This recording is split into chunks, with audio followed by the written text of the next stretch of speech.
for joining us on Across the Fence. I'm Jolie Whitney. College campuses have perhaps always been a hotbed for political dissent, social change, and language that pushes the boundaries of free speech. Time changes, and so do politics. Nowadays, college campuses and the ideals of free speech they foster are under greater scrutiny. Cancel Wars, how universities can foster free speech, promote inclusion, and renew democracy, has been lauded by critics for its even-handed exploration of the polarized state of campus politics. Author Sigal Ben-Porath suggests ways for schools and universities to encourage discourse across differences. A professor of education, philosophy, and political science at the University of Pennsylvania, Professor Ben-Porath is in Vermont to speak at the UVM Presidential Distinguished Burack Lecture Series. Welcome. Thank you so much for having me today. We're happy to have you. Do you think, kind of just off the top, we're now as polarized or things are as complicated as they were in the 1960s before the Civil War? How does it rank right now? Well, it's always hard to compare eras, you know, and I'm not a historian by training, but I would say that we are definitely very polarized in terms of people's ability to hear each other across differences. We really are, for many, most times over the nation's history, have been sort of like organized as two camps with some overlap between them, and now increasingly we are sort of like two narrower camps with a big, vast desert in between. So we are quite polarized politically across the board. And do you think those differences come from politics, or is it something else? Well, they come from politics, but they also come from the overlapping of our differences, right? So increasingly we are seeing that different, the voters for the two political parties are different from each other in all sorts of ways that are overlapping, right? They are stacked differences, right? So we are seeing more and more difference in terms of levels of education, for example. We are seeing differences in geographical locations. So while there are still a lot of purple areas or purple domains, even some households are mixed, right? But for the most part, we are seeing even within professions, right? Some professions are becoming more progressive or more conservative by nature. So overall, politics reflects our social differences, and there is some kind of a feedback loop, right? So we are surely seeing politics fitting into an era of social polarization. And do we know what's caused this, or is it up to a myriad of reasons? You know, there are a lot of reasons to polarization, and obviously because it's stacked like this, it's a long-term process, but I would mention two things. One that is in terms of the political structure, we are clearly incentivizing more polarized political action and decision-making among elected officials by the way that we organize our politics, right? So, for example, we have over 400 congressional districts, as you know, and most of them are clearly leaning one side or the other, and it's by the way we draw them, right? So politicians draw districts that would help them win. And so they cut out, they carve out, or they pick, or they have different ways to organize their districts such that they would always be re-elected or more likely. And that is done on either side of the political map. And as a result, they have no incentive to reach across the aisle, right? If they want to be re-elected, they have to be staunchly within the mainstream of their base, right? So structurally, this is one thing that incentivizes polarization, because it really causes politicians to be more polarized in their actions. But also, I would note, Jolie, that the way that we get our information. So here we are talking, across the fence, as you're saying, talking in a program that is not affiliated or marked as political or partisan, but a lot of people get their information from sources that are in fact marked as belonging to a certain political or ideological view. And so, and that, is supported by social media, but also by the diversification of the media landscape itself. And so, if a lot of the information that I get confirms my assumptions, confirms my positions, and sometimes even pushes me further in the direction that I was already leaning, because this is what I hear about, sometimes true, sometimes not entirely. And then I learn to expect my politicians to adhere to a certain worldview that is more and more sort of like pushed in a direction that I was already going. This sort of like interrelations between how politicians are elected and how voters get their information is just a cycle that contributes to polarization. So if you leave the US and the two-party system and maybe American media, do other countries see this kind of polarization as well? Yes, so definitely the two-party system is one of the issues here, but it's not the main issue.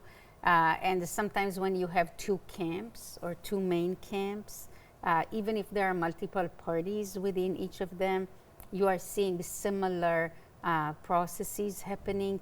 And surely, of course, social media and the diversification of the media landscape is not just an American phenomenon. We are seeing right-wing media and left-wing media more and more typical in other countries as well. And so people can get their news and can get their information about politics and about social issues in a way, again, that is not, in a way that is ideologically informed and framed. So polarization is definitely a phenomenon that we are seeing across different countries. And I would say that it's definitely contributing today to the decline of democratic institutions and democratic habits that, at least for me, is a concern. Some people might appreciate it, but I think it's a concern for the well-being of both our institutions and individuals living within democracies. And do you think this polarization is even stronger on the local level, or is it different maybe person to person? It's really interesting because it used to be the case that people would be ideologically focused or even polarized on national issues, but that at the local level you would see a lot of agreement on the way that we day-to-day organize our lives, right? So people in Burlington would have similar views about, let's say, the education system, their expectations from schools or what they want from City Hall, right? So there would be much more connection within localities, particularly the smaller localities, versus, strong views about economic matters, about maybe immigration sometimes. So more national issues. But now we are seeing significant polarization at the local levels as well. You may recall or your viewers may recall the fights over school board elections, right? So, and even right now there are differences in views about how schools should teach history, for example, American history. So you can see how some of these forces that feed the national polarization, across parties are seeping into the local level. And so there is more of that, although there is still a lot that we share in our views at the local level, even even as ideology factors into it right now. Now let's talk a little bit about your book. It's called Cancel War. So first, just tell me what that is. Well, the cancel wars basically are the struggles that we are having over the boundaries of what we might be allowed to say in public, right? So when we speak about issues that we care about, oftentimes we might, especially when we speak across differences, oftentimes we would bump against topics or perspectives that one of us might see as, whoa, that's, you know, beyond what we should say in polite society. And so some of the ways that we talk about it more colloquially is to cancel each other, right? Oh, you talk like that, I am never having an exchange with you again, right? And so the cancel wars really are these struggles over where we should draw the line in terms of permissibility, right? In terms of how people can and what people should be allowed to say, how they should be allowed to talk to each other about public matters or about matters of shared concern. And we're almost out of time, but we were talking a little bit before the taping about how you would kind of help foster an environment where students can have these open conversations in more of a productive way. So what do you recommend for maybe other college professors? Right. I think what's really most important for me is to cultivate students' voice in a structured and supported environment, right? The best way to develop democratic habits and habits of listening to each other across difference is to do it in a community that is diverse and is sustained, right? So where we have diverse opinions, diverse experiences, diverse views, and where we have a reason for a sustained connection, like we do have in college, whether it's in the dorms or in class, right? We have a small community that has reason to learn to trust each other because we are working together on matters of shared interest. We share a lot even when we are different. And so we can learn to build knowledge together, to build institutions together, to build together habits that will help us work together in a democratic context. And I think college, of course, high school or K-12 is a really important context to do that, where you really encounter everyone. Not everyone goes to college.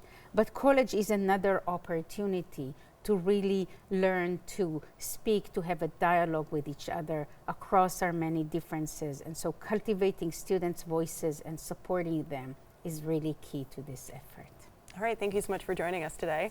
Thank you so much, Julie. It was a pleasure. Cancel Wars, How Universities Can Foster Free Speech, Promote Inclusion, and Renew Democracy is available wherever you get your books, and we here at Across the Fence always encourage you to visit your local library.